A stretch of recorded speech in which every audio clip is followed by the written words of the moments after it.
Quelles sont les erreurs à absolument éviter sur YouTube? C'est ce qu'on va voir dans cette vidéo et tu vas voir que ces erreurs peuvent vraiment freiner ton avancée sur YouTube et certaines sont si graves que le seul moyen d'y remédier est de recommencer une nouvelle chaîne YouTube. C'est donc super important de ne pas faire ces erreurs pour développer ta chaîne YouTube et passer le plus vite possible les paliers de 1000, 10 000 voire même 100 000 abonnés. Je vais donc te montrer 5 erreurs à ne surtout pas faire et on va commencer directement avec la première. La première erreur, c'est de casser sa chaîne. Alors je vais m'expliquer, c'est une erreur qui est très spécifique et je vais te montrer un exemple. Alors là on se retrouve sur la chaîne de Rain et elle a fait une erreur très précise. Tu peux voir que dans les dernières vidéos qu'elle a publiées, là on est sur du 390 vues, 284, 300, là il y a eu 1002. Et sur les vidéos où ça fonctionne mieux, en fait c'est des vidéos qui sont en anglais et elle parle pas vraiment. Pourtant c'est une française et en fait elle a vraiment deux types de vidéos. Elle joue au jeu les Sims et elle a un format de vidéo où du coup elle va tout simplement montrer la construction d'une maison. C'est une vidéo où elle a décidé de mettre le titre en anglais et elle parle pas sur la vidéo. Tu peux voir aussi que du coup les commentaires sont en anglais et il y a plein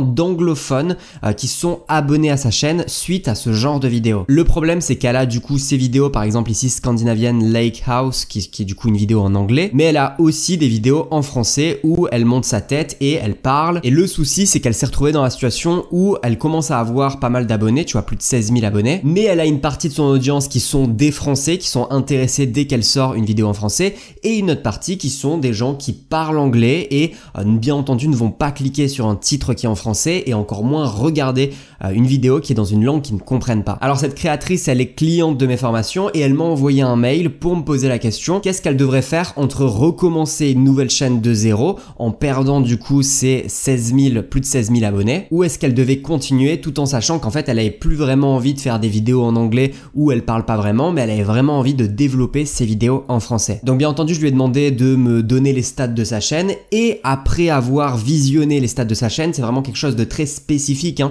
Recommencer une chaîne de zéro c'est pas quelque chose que je recommande à tout le monde, pas du tout, et dans 95% des cas je pense que c'est possible de redresser la barre. En revanche pour sa situation bien précise que j'avais analysée, pour moi ça me semblait plus intéressant de recommencer une nouvelle chaîne quitte à lâcher ses 16 000 abonnés et vraiment de tenter de basculer en regardant bien précisément si le taux de clic et la durée de visionnage étaient plus élevés. C'est du coup ce qu'elle a décidé de faire. Elle a fait une dernière vidéo qui s'appelle J'ai quelque chose à vous annoncer et elle a créé cette nouvelle chaîne qui s'appelle Cathy et où toutes ses vidéos pour le coup sont en français et comme tu peux voir du coup elle fait des vidéos en français comme elle a envie de faire avec sa tête, son personal branding, et tu peux voir que les vues sont bien plus élevées. Là on a 4700, 12 000, 2700, 3000 en moyenne. En tout cas beaucoup mieux que ce qu'il y avait avant où c'était juste quelques centaines de vues. Et puis surtout elle a décidé très gentiment de me partager ses analytics et elle m'a donné le droit de les partager avec vous, donc c'est vraiment super sympa de sa part. Et les stats qui font un peu mal, c'est que sur son ancienne chaîne on peut voir le taux de clic qui était à 1,1%, c'est un taux de clic qui est extrêmement faible, et puis sur les impressions qu'elle faisait, seulement 6,5% étaient des impressions suite aux recommandations par YouTube. Donc vraiment YouTube ne recommandait pas son contenu et pour le coup c'est compréhensible tout simplement parce que une grande partie de ses abonnés étaient des abonnés qui parlaient anglais, donc dès qu'elle publiait une vidéo en français les gens ne cliquaient pas dessus, il y avait un taux de clic qui était extrêmement faible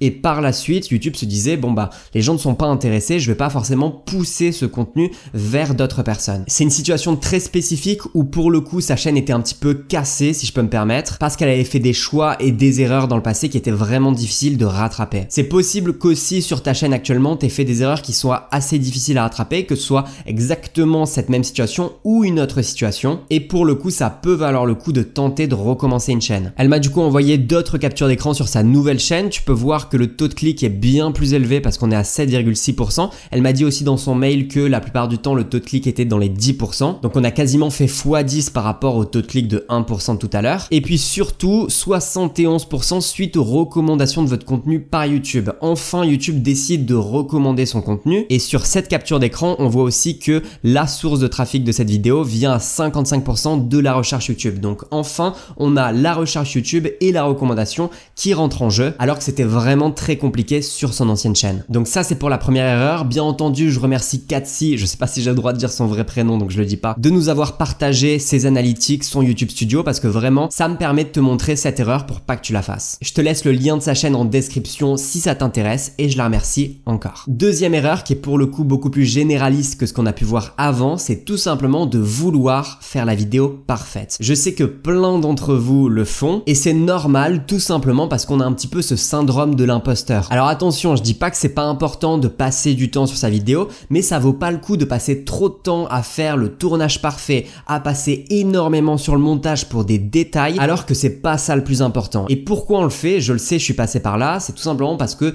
on a un petit peu ce syndrome de l'imposteur. On a peur d'être critiqué par les autres. Et là, je vais faire un peu de la philosophie de comptoir, mais c'est pas grave. Si on a peur d'être critiqué, c'est forcément parce que on a cette peur du rejet. Et si on a cette peur du rejet, c'est parce qu'on a peur de la mort. Bien entendu, pour nos ancêtres qui habitaient dans des cavernes, ça avait du sens d'être avec le groupe et de vraiment pas se faire rejeter parce que sinon on était foutu, on était mort. Mais pour notre cas, c'est plus du tout ça. Et quand on dézoome un petit peu, ça a pas beaucoup de sens de passer 3 semaines pour qu'une vidéo soit parfaite. Mieux vaut la sortir au bout d'un moment. Moi, il y a un slogan que j'aime beaucoup qui est « fait est mieux que parfait ». Et vraiment, je te conseille de le garder en tête. Moi, personnellement, je l'ai carrément accroché à l'endroit où je travaille pour vraiment m'en souvenir et pas passer trop de temps sur des détails. La solution à tout ça, c'est forcément d'avoir un rythme de publication. C'est super important pour 2 raisons. La première, c'est que tu vas être bien vu par l'algorithme. Quand tu commences une chaîne et que tu publies juste une vidéo tous les mois, par exemple, c'est pas un rythme de publication qui est forcément intéressant parce que YouTube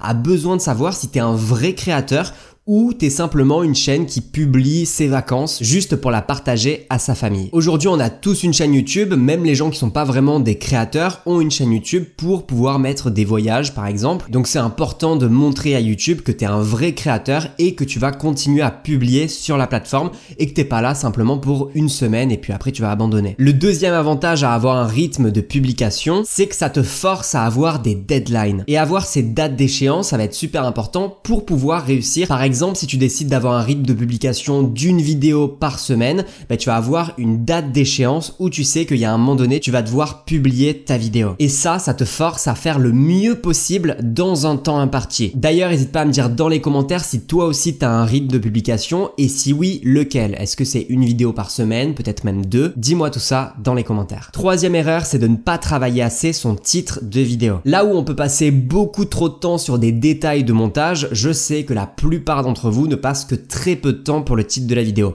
Entre 30 secondes et 5 minutes maximum, alors que pourtant, le titre de la vidéo, c'est super important. C'est important déjà pour ton taux de clic. Je te pose une question, est-ce que ça t'est déjà arrivé de cliquer sur une vidéo alors que le titre ne t'intéressait pas ? Non, ça n'arrive jamais. Donc ça vaut le coup de vraiment prendre du temps pour que ton titre soit attrayant, que les gens aient envie de cliquer. Et la deuxième chose, c'est qu'un bon titre va aussi se référencer. Ça va t'apporter du trafic et des vues par rapport à la recherche YouTube. Si tu prends du temps à trouver tes mots-clés, bien entendu, tes vidéos vont se référencer. Alors que si tu passes pas de temps sur ça, il n'y a aucune chance que les gens trouvent ta vidéo. Une bonne méthode, ça peut être de vraiment prendre du temps pour écrire entre 5 et 10 titres, puis vraiment de choisir le meilleur. En tout cas, le titre, c'est vraiment super important pour ta vidéo. Alors pour les titres, il y a un site qui peut être intéressant, c'est Morning Fame. Il y a plein de choses sur ce site, notamment là tu peux voir sur les statistiques, on me donne toutes les statistiques de la chaîne et de manière beaucoup plus visuelle, je peux voir si la chaîne est en train de grossir en ce moment, on me dit oui, le nombre de vues en moyenne, la durée de visionnage, les likes et compagnie. Et puis je peux aussi voir par rapport aux dernières vidéos que j'ai sorties, par exemple celle-ci, on voit qu'elle a eu un impact sur le développement de ma chaîne et puis surtout sur la durée moyenne de visionnage. On me dit que c'est bien et mieux que les autres vidéos que j'ai fait parce que ça a fait 5 minutes 14. Bref, il y a plein de statistiques vraiment en détail sur le site. C'est pas ce qui va nous intéresser. On va s'intéresser surtout à ici le Keyword Tool. C'est l'outil pour choisir des titres et des mots-clés. Si tu as un petit peu du mal avec l'anglais, tu peux simplement faire clic droit ici et traduire en français. Et tu vois que là, on va passer par un outil en 4 étapes. Va falloir passer tous ces onglets-là. Il va y avoir sujet, mots-clés, recherche et optimiser tout ça. On va commencer ici avec la première étape. On va entrer un terme de recherche. Par exemple, tu fais une vidéo, je sais pas, sur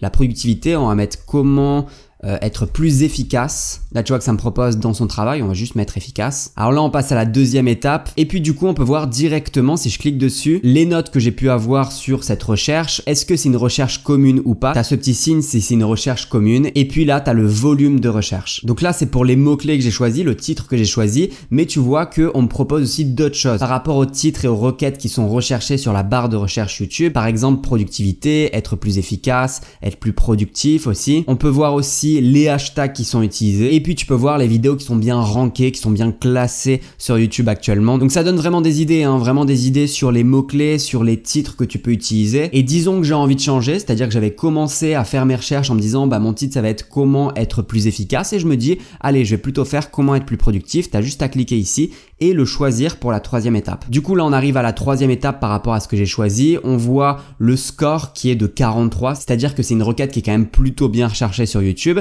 Et ici c'est assez intéressant, c'est par rapport à ta chaîne, c'est-à-dire que par rapport aux vidéos, à la puissance de ta chaîne, Morning Fame va te donner une note qui va de A à F. Par rapport aux abonnés, c'est-à-dire la puissance totale de ta chaîne au niveau des abonnés, par rapport au nombre de vues, les likes et aussi la pertinence. Quand tu as trouvé ce qui te convenait, tu peux tout simplement passer à la dernière étape. Et là tu vas pouvoir écrire ta description, choisir tes tags, on te met plein de tags, plein de choses qui peuvent être intéressantes. Et pareil pour la description, tu vois qu'on te met plein de mots. Donc voilà pour Morning Fame, je te mets dans la description un lien d'invitation parce que c'est seulement sur invitation. Tu pourras descendre et appuyer sur Join ici. Le premier mois est complètement gratuit, tu vas pouvoir faire toutes tes recherches et puis après si ça t'intéresse, ça a pu t'aider, il y a un petit abonnement. Quatrième erreur, avoir plusieurs thématiques au lieu d'une seule. Ça, je sais que c'est une erreur qui est souvent faite, que j'ai aussi faite sur ma chaîne, mais pourtant, c'est clairement pas la chose à faire. Pourquoi? Je vais te poser une question. Imagine que tu as 3 petites plantes qui sont en train de pousser. Est-ce que tu penses que c'est plus facile d'en faire pousser juste l'une d'entre elles si tu vas mettre toute ton attention et tout ton temps dessus pour qu'elles grandissent, ou alors essayer de faire grossir les 3 en même temps en découpant ton temps? Bien entendu, c'est beaucoup plus facile d'avancer sur une seule chose, sur une seule plante, sur une seule thématique parce que tu vas pouvoir faire beaucoup plus de vidéos sur la même thématique en choisissant tous les mots-clés possibles et inimaginables pour te référencier sur cette thématique,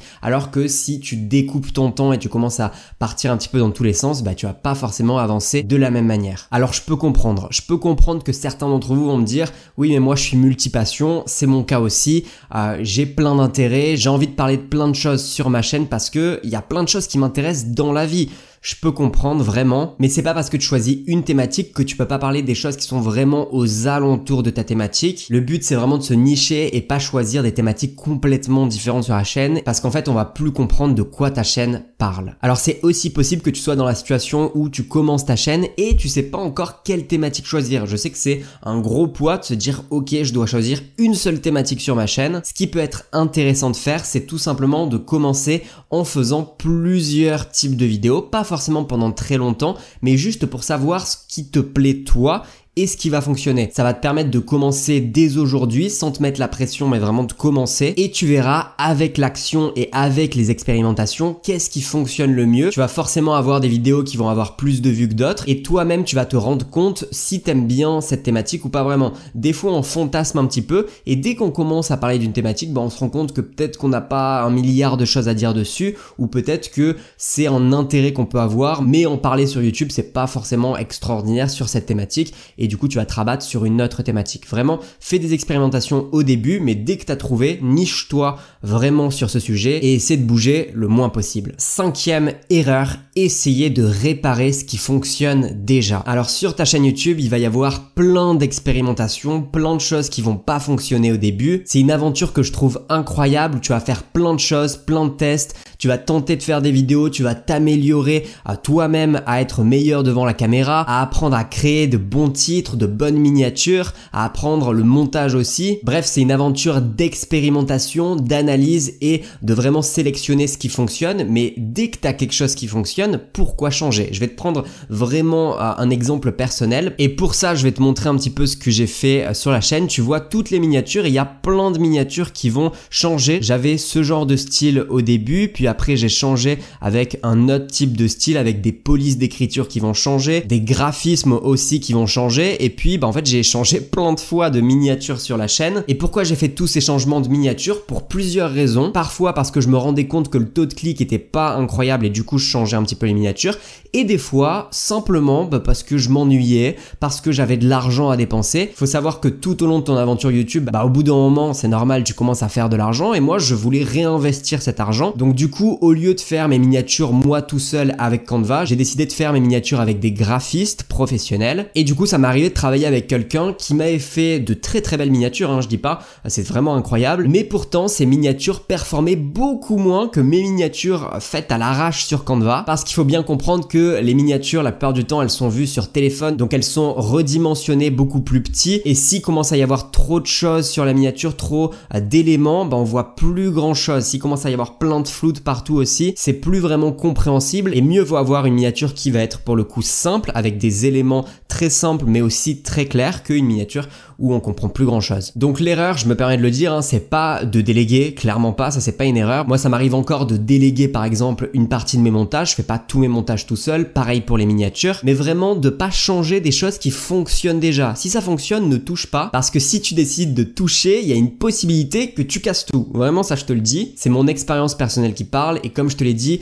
YouTube c'est une magnifique aventure où la plupart des choses ne fonctionnent pas au début, donc dès que tu arrives à avoir quelque chose qui fonctionne, c'est très bien, c'est pas la peine d'y toucher. Dans la description de cette vidéo, je t'ai mis le lien vers une formation offerte pour réussir sur YouTube et développer ta chaîne. C'est une formation audio que tu vas recevoir tous les matins sur ta boîte mail, où je te donne des conseils plus avancés. Tu peux la recevoir gratuitement, c'est dans la description, et puis tu peux me laisser un commentaire. L'espace de commentaire est fait pour ça, je le lis toujours en me disant toi quelles erreurs t'as fait sur ta chaîne YouTube, et aussi me dire si t'aimes bien ce format. Si vous aimez bien, je pourrais vous refaire une autre vidéo avec par exemple 5 erreurs de plus. J'en ai fait plein des erreurs sur ma chaîne pour que tu puisses les éviter sur la tienne. Si c'est pas déjà fait, tu peux t'abonner à cette chaîne, et moi je te dis à la semaine prochaine pour une nouvelle vidéo.